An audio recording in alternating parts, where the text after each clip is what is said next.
Hey guys, welcome to this show of Trish Standley TV. Today we're going to be talking about a very new topic for me, which is kidney failure by way of dialysis and what that means, what it looks like, what to expect. I have a wonderful guest today, none other than Derek Hammonds, who is actually living that life of on dialysis, and his beautiful wife, Tammy, who is his support system, here with me. But I have to thank my co-host, which is none other than Stephanie Herbert. You do not want to miss this conversation. If you have someone who is going through this journey in your life, we have a lot of information for you. Stay tuned.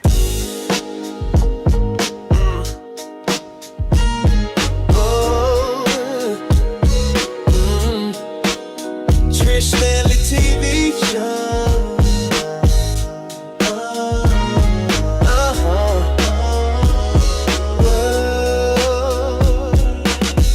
Welcome to this episode of Trish Standley TV. We're going to be talking about a very topic that is new to me, but very close to me as well.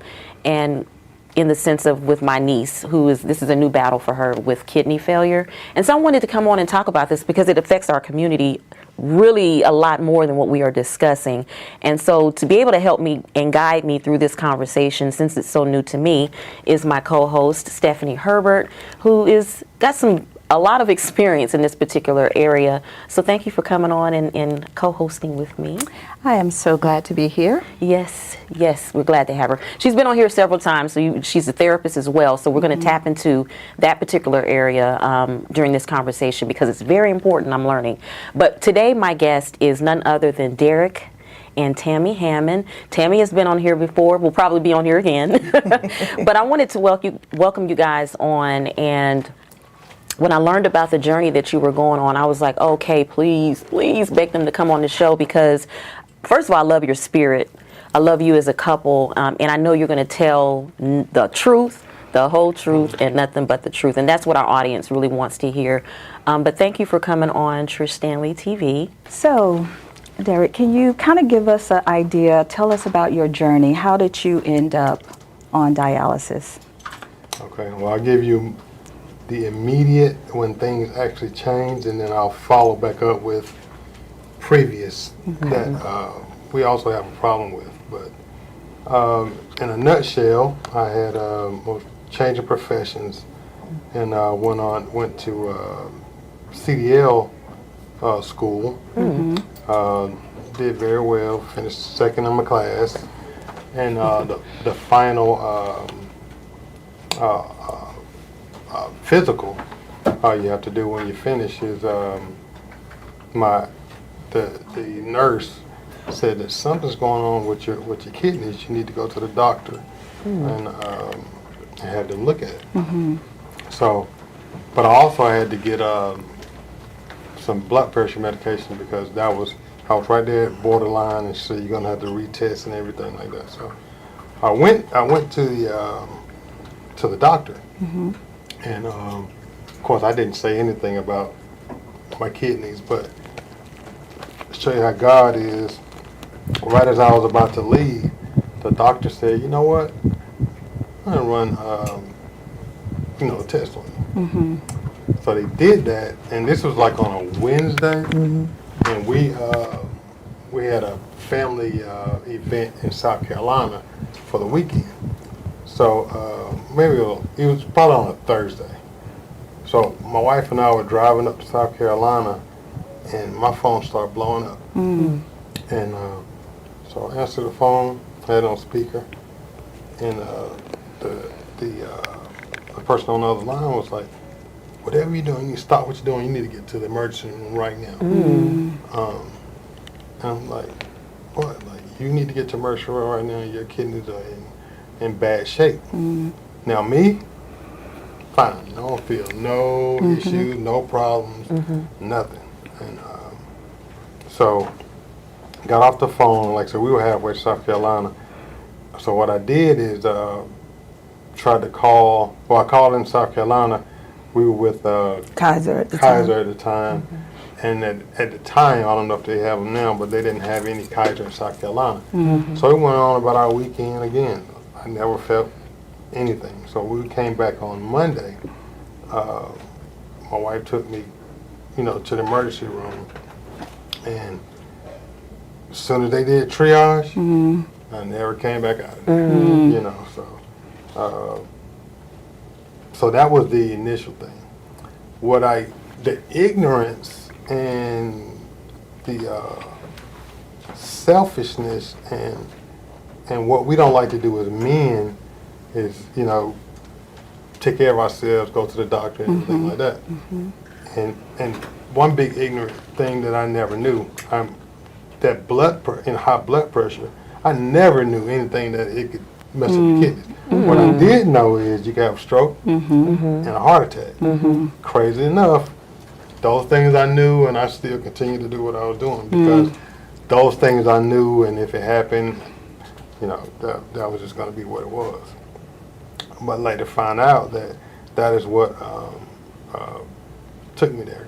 And when I say the worst case of the silent killer, I walk around with 220 over 180. No headaches, nothing.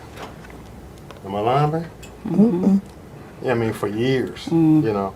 And I did at one point lose a lot of weight and everything. Now, were you, sorry to stop you there, were you, you were prescribed to take blood pressure medicine back then with those numbers, or you didn't even know? What did that mean to a man out here? Okay. Especially a black man. Okay. Typically, it doesn't mean anything, especially if you don't feel the effects. Yeah. And that's how I was living. But yeah, I've had prescriptions, and I'll take it from time to time, but it's hard. It's hard, like I say, being a man, and the culture that we have with that, and then not feeling effects of it, negative effects, is it's a recipe for death. But so yeah, went in there, and so now I'm in shock, right? I'm just, you know, I couldn't believe what was going on and what I was being told and whatnot. So that started my journey in June or July of 18. Yeah, June. June of 2018. And here we are, June of 25. So originally I went on hemodialysis. But I wanted to explore other options, which within 2 months, maybe 2 months or so. Yeah, of being on hemo before you then decided to do Paris. So what is that, Stephanie, that he's saying that he was on? Can you break that down for us? Okay. Definitely. But I want to jump back to that silent killer, because that is so very important. There are two silent killers that impacts our community, and hypertension is one and diabetes is the other. And the reason why they're known as silent killers is because you can live with it for years without having any symptoms. And so that is what makes it so dangerous. And while you're not having symptoms, and you know, as you stated, didn't know your blood pressure was so high, but it's doing damage on those blood vessels. So, you know, with cardiovascular or hypertension, it's impacting those peripheral arteries, which are located in our toes, in our fingertips, in our eyes, and our kidneys. So that pressure is what messes up those vessels. But if you're not, you know, going to the doctor regularly and things like that, you can walk around with it for years.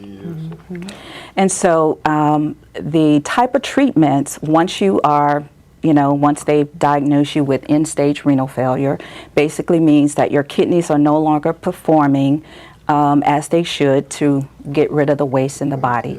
So you will need treatment in order to, you know, thrive after learning of that. So there are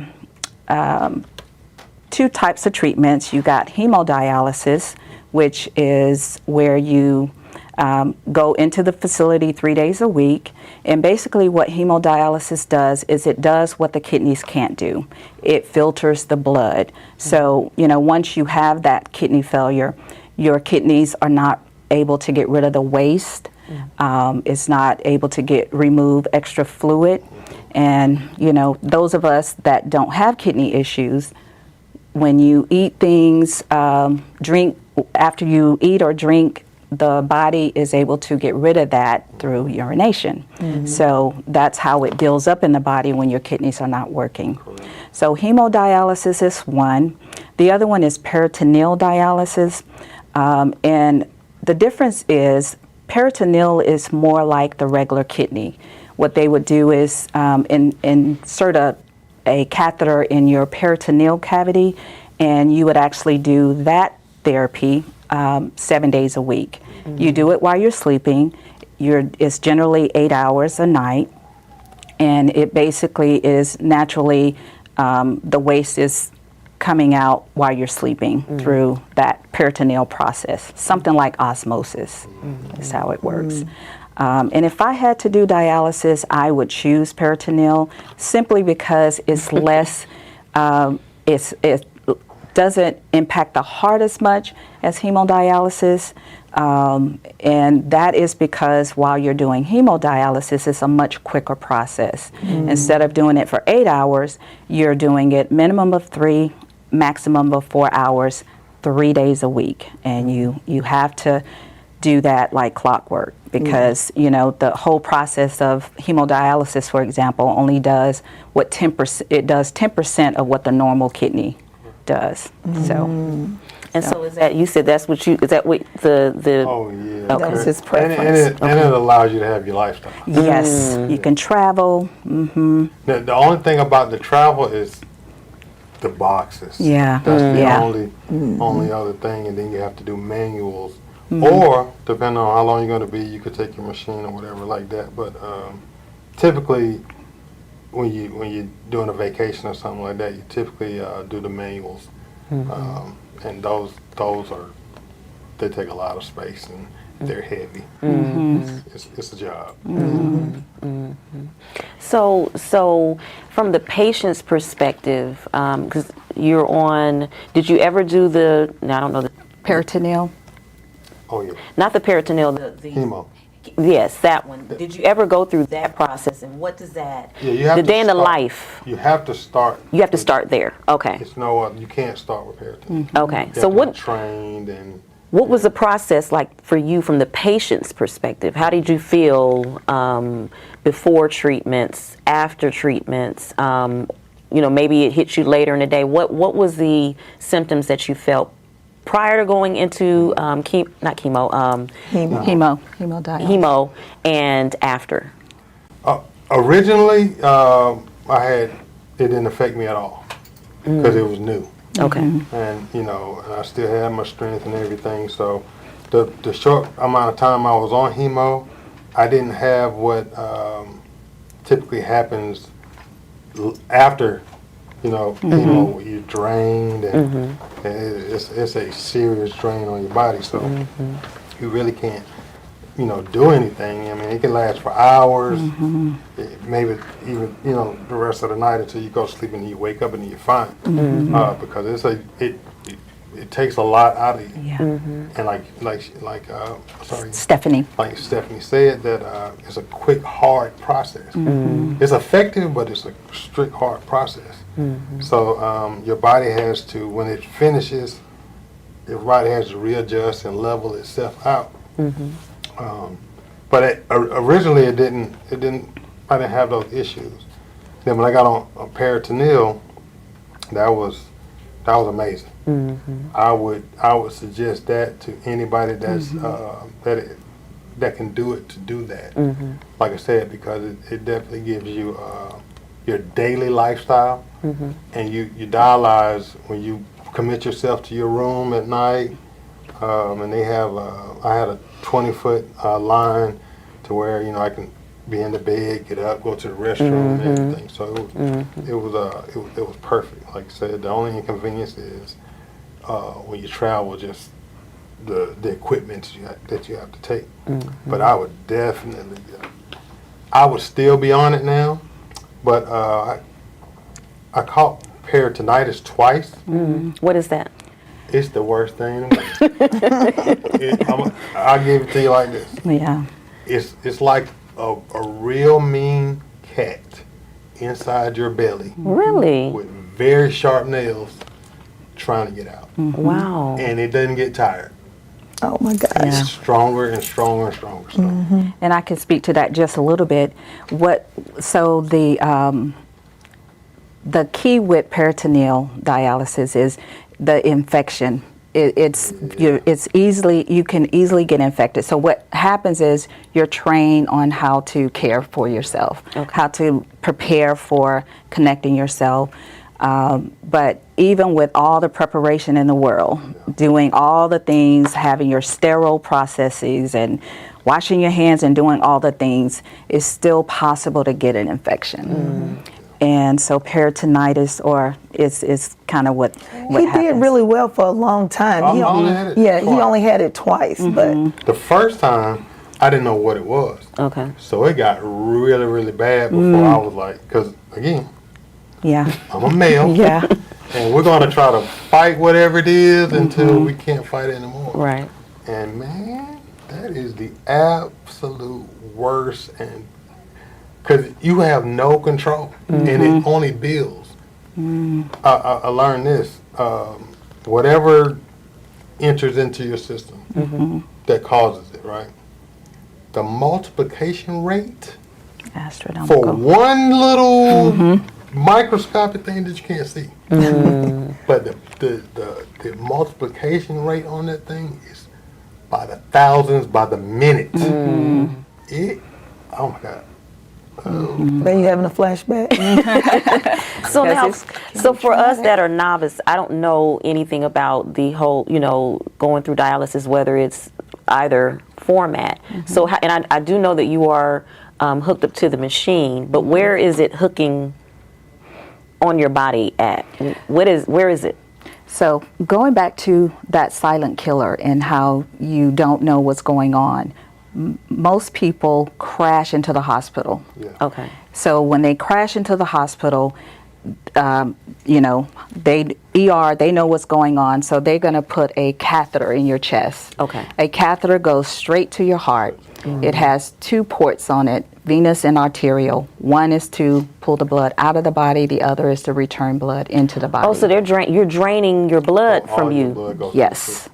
So when they connect the catheter, the arterial and the venous, arterial pulls the blood out of the body. So they're literally, imagine they're using a artificial kidney, which is a filter.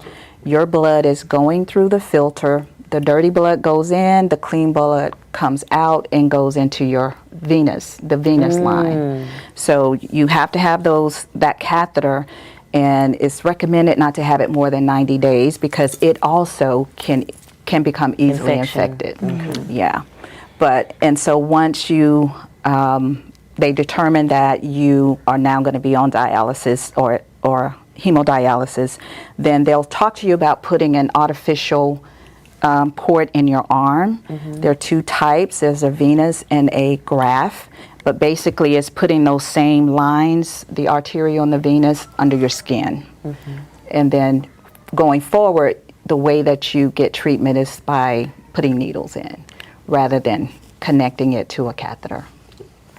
And this is the one you definitely don't want to get Yeah. infected because it's going directly into To the your heart. heart. We call it the tube of death because it's straight in the heart.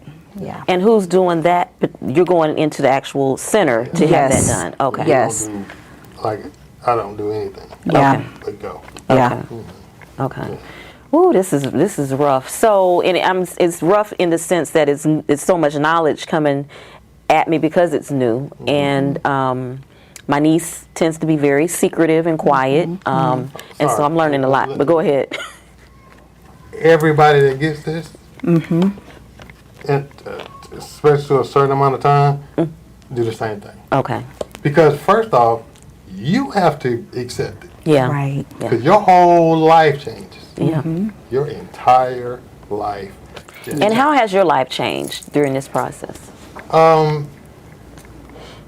I'm very blessed because I have a great support system, and that's another thing. People need to be good to people because I can see how people give up because this is not easy. Yeah. But when you have a good support system, it makes all the difference in the world. Because they, especially in the beginning, first few months, you get hit Bombarded. over about data and are you being treated well at home and everything like that. And I can see They ask you that? Oh, yes. They didn't ask me. No, they ask. Yeah, they you have a ask the social individual. worker, Yeah. that you know. works with you. And they constantly ask you this, and you know, so I can get it, because if you don't have, like, this is almost impossible to do by yourself, especially if you're starting the whole process anyway.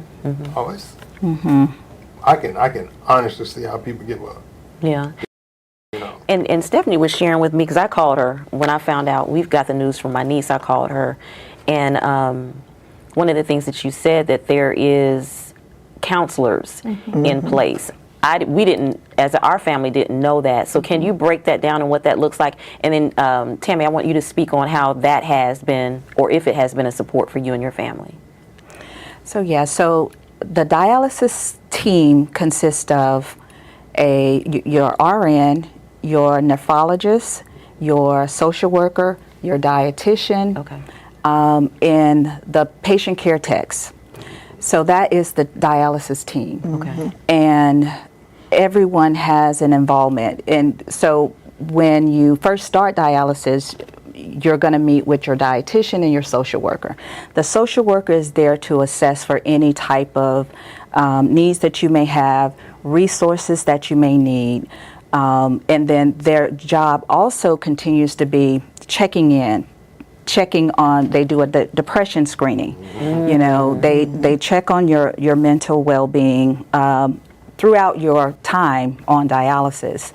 Your dietitian is there to make sure that you are aware of a kidney-friendly diet. It is necessary to be on a kidney-friendly diet. Okay. You cannot continue the same way that you've been eating. Okay. And so they provide you with the supplements that are needed. The physician is monitoring your blood levels every month.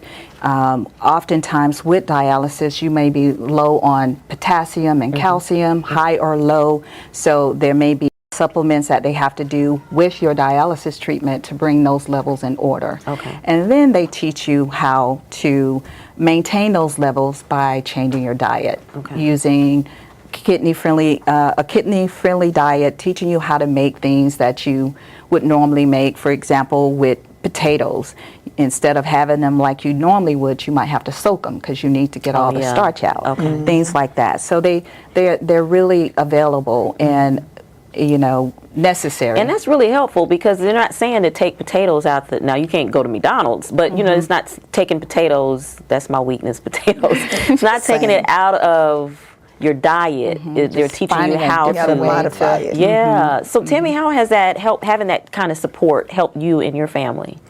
It's been a big support, so much so I could literally name Derek's care team because they're so supportive, and just anything we've ever needed by way of anything, they're always available. We have their cell numbers, everything. It's been a great help. Yeah. And from peritoneal to hemo and back and forth. Yeah. And so when you brought him back and he went to the emergency room, and then he said that was, he had to stay there. Yeah. What was that like for you? I know it was scary. I know it was. It was a big shock. I was, they said to get him to the emergency room as soon as possible, like Derek stated. And I was literally out there just doing my little word search game. And I kind of noticed that people who were there with us were going back, coming back. They were coming back and forth. And I was like, where's Derek? So it had been probably like 30, 45 minutes. And I went up and asked. And then she told me that someone would come and get me, that they were taking him to get a ultrasound or an x-ray or something like that. So when they brought me back and they gave us, caught me up on what was going on, I was floored. I was shocked. Because as Derek stated, he didn't really, because he was going through it, he didn't probably see every change that he was experiencing, but he was becoming more. We had just gone on a cruise with my sister, my brother-in-law, my cousins, and their husbands. We went on a little couples cruise, and he didn't participate a lot. He didn't participate a lot.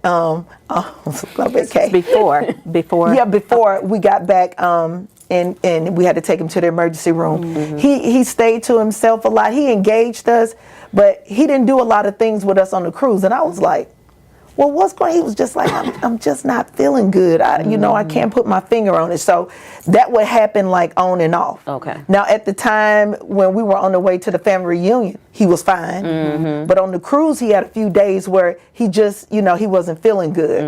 And that happened on and off, for a while. But it was a big shock. It was a shock to both of us. He was hospitalized immediately. He was there for 5 days at Piedmont Midtown while they started the process. And I just held his hand, let him cry, and told him we're gonna get through it. So at that point, were you still not feeling anything? As far as Like any symptoms? Did you? oh, the symptoms go, no. So you still wasn't. Wow. I think they kind of came and went. Probably depending upon, and Stephanie can speak to this, probably what he ate, what he drank, or something. So the waste was building up in the body. Okay. And so, and he probably was still urinating and things, so you were getting rid of it, but it was And it coming was back frequent. in. It was frequent. So is that a symptom if you're not urinating like you ought to? Since you asked that question, urination is not the determining factor of Okay. kidney failure. You can continue urinating, however, your body is still not getting rid of the waste. Okay. So, and that's what the kidneys do specifically. Right. And that's why I was saying your body tries to compensate by urinating more and more. Oh, I got you. But like I said, it's only getting rid of a little bit, but it's still trying to do its part. But the this is another thing. And I want everybody to hear this. You do not know what your kidneys do. Right. Yeah. Oh, They do a lot. my God. Like, We take it for granted. So you'll mess around and find out. Yeah. more than for granted. Like, 'cause Yeah. when I talk to people and hear about, I try to, let people know. Because, some people complain about, man, my kidney. I'm like, man, look, you're not about to talk to me like that. Yeah. I'm gonna try to help save your life. Right. If your doctor is saying anything about your kidneys, Yeah. you better listen. 3, 4 more, 5 times more than a normal person. I say, 'cause you don't want this. But And the one thing that, when we are going to the doctor and doing those checkups, they are able to tell your kidney function before you end up at a stage 4 or 5. You are at a stage 1, 2, and 3. Okay. And so at a stage 1, the doctor is telling you, your nephrology is telling you what to eat, what not to eat, what to stay away from, what to limit, and about drinking water. I tell people, if you drink coffee, drink 16 ounces of water after every cup of coffee. If you drink alcohol, the same, however much alcohol, that much water. Whatever you're, and making sure that you're flushing your kidneys. And that's just regular without any illnesses or anything. But yeah, so. It's really interesting. And so we were talking about, Stephanie and I was talking, and she was saying how it's important to keep an eye on the patient because, and I think you touched on this a little bit too, Derek, because there's a little bit of dibbling dabbling in depression. And so I really want to talk on that level, mental health issue, going through something like this, because is this something that you will have to go through for the rest of your life? And if not, even if it's a long period of time, that has to wear and tear on your mental health. So speak on that, because you're also a therapist as well. Yes. So the first thing I ask, yes, I am a therapist, and I ask every client that I encounter, what is your understanding of grief? What did your family of origin teach you about grief? And most of us, our culture is only death. However, that's not the only time that we grieve. Grief is our body's emotional response to a significant loss of any kind. Significant losses includes loss of a job, loss of, loss of a relationship, loss due to divorce, or unhealthy friendships, losing those friendships.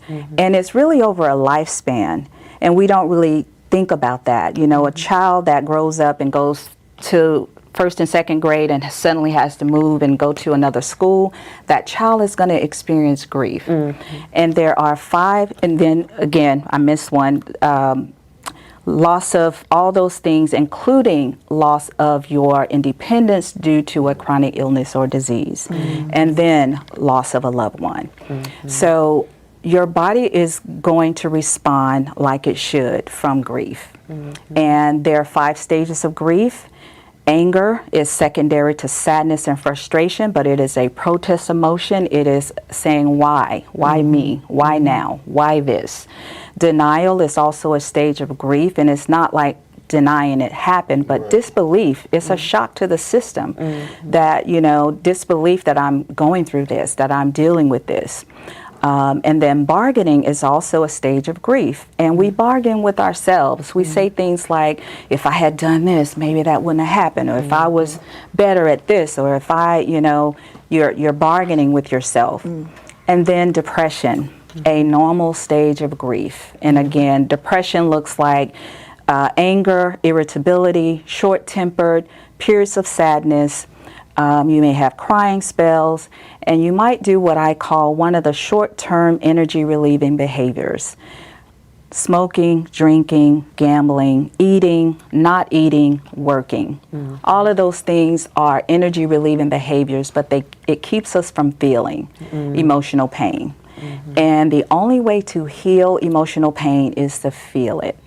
But, you know, if we're not taught to express our emotions or deal with our emotions, we learn to just stuff it down, suppress it, and move on. But the thing about that is, if you imagine a trash compactor where you're just packing the trash down, but you keep putting trash in there, and with emotions, you can suppress them, you can push them down, but they're going to come up because they're not meant to be down. They're meant to come out. And so it's important to recognize that you are grieving and be okay with grieving. And the last stage of grief is acceptance. And basically, you just allow yourself those stages. You allow yourself to feel what you feel. And, you know, perhaps doing a support group is very helpful, talking to other people that are going through this journey with you. Support groups are also good for family members, so, you know, they can understand also what you're dealing with on a normal, regular basis. But yeah, it is important to have a way of processing your grief. And the thing I love about you, Tammy, is that you are you gonna seek out. You're going to sit down and talk to somebody. I love that about you. So I know you are doing that. But speak to other caregivers out there, because you want to be a support to him. The only way you can remain a support to him is if you have some strength within yourself. We've always heard the term, you keep what's in the cup for you, and the spillover is what you give, the spillover into the saucer is what you give others. And so if you would speak to other caregivers, because there are a lot of caregivers out here who are just, they're running themselves, and they're going to end up in a health situation or a health crisis themselves. So speak on the importance of that. Oh yeah, Trish, like you said, I believe in Jesus and a therapist. Yes. I'm gonna do whatever I need to do to maintain, you know, my emotional health, so that I can be there for Derek, be there for my family. Yes. Because, you know, there are a lot of things going on outside of Derek's kidney failure. So in order for me to show up in the best way possible, you know, I see my therapist, I pray, I talk to my friends, I travel, you know, I try to at least once a quarter do something for myself. You know, go away, have some time alone, check in with myself, and come back. It's very important. It's very important. On one of my trips, I encountered a lady who approached me, and she said, I just looked like I could help her. I'm literally sitting at the bar in Fridays in Maryland, and she said I looked like I could help her. And so I stepped outside with her and I talked to her, And I found out that she was caring for her mom who has dementia. And the burden was solely on her. And I told her how important it was not to just find yourself at the bar in Fridays, every Friday, but to really seek out some help and some support so you could check in and be there for yourself. Because she was so drunk, and that's what you don't want to be. You want to be sober. You want to know what's going on. You want to be able to face what's going on so that you could be your best self at all time, because you still have to live. You still have to live. So it's very important to talk to someone, have a great support system, even for the caregiver. And so, Derek, we have a few minutes left. Stephanie, I'm gonna have you end out with some words, but just share with us, or share with someone like as my niece who is new in this process. Share with anyone, or even it could be a caregiver or specifically the patient, some words of encouragement. Listen to what's being told to you by the professionals and do it, because it's either dialysis or death. So, like I said, acceptance is the last thing. And far as myself, I was able to get to acceptance real quick because I happen to be a strong-minded person. Like I said, I have the biggest rock there is. But yeah, it's serious. I was having a conversation with a guy in center, and he was saying about this other person that was in center, and he was just not taking it serious. And within a couple months, he wasn't there anymore. Because you can't play with it. Toxins in your body, like say, go through the filter, it's poison. It is poison. And it will take you out if you don't clean your body out. Like I don't miss sessions. I don't play with that part. Right. So I would say take it very serious. Be as honest as you can with your support system, but actually know your support system. Your friend, every one of your good friends, they're not good for this. So, if someone's intellect level, if they're, it would be a little more comedic with it. How old is your niece? She's late 30s, early 40s. So I'm going to be a little bit comedic. Everybody elevator, some people elevator don't go up on the first floor. Right. Meaning it don't move. Right. Some people go to 100, some people go to 1,000. Right. So you have to be very honest as far as sharing this and confiding in and listening to, certain people. But at the end of the day, at the beginning of the day, middle of the day, and the end of the day, the professionals listen to what they say. That dietitian, because not only is it what you eat, it's also the amount of fluids that you intake as well. The kinds of fluids that you intake as well. Okay. So, but yeah, and like I said, keep an open mind, because it's life there. And try to move toward the acceptance as quick as possible. Now, I would like to say something about, how my wife, because I encourage my wife to take every possible second she can for herself. Because, she deserves it. So we're equal support systems to each other, And that's huge that you just said that, to be the one receiving the care, to still, even though you're going through what you're going through, to still have an eye on He's very mindful. Oh my God, that is the sweetest thing ever. Yes. He wear me out. Don't get it twisted. He'll wear me out, but he is very mindful and considerate. That's wonderful.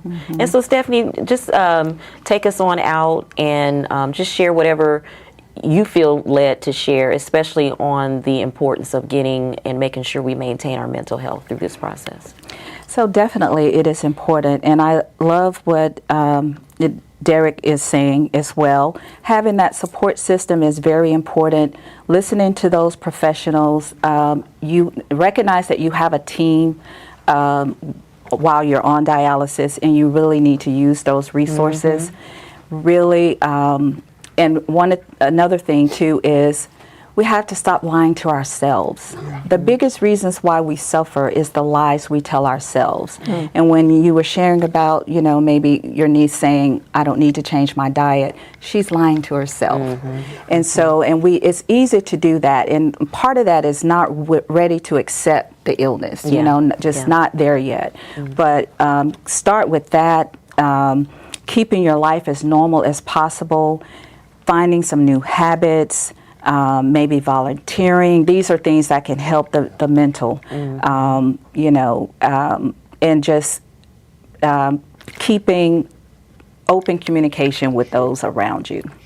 Yeah. Yeah. Well, thank you guys. We are going to be right back. Trish Standley TV show. Hey guys, thank you for joining us on today's episode.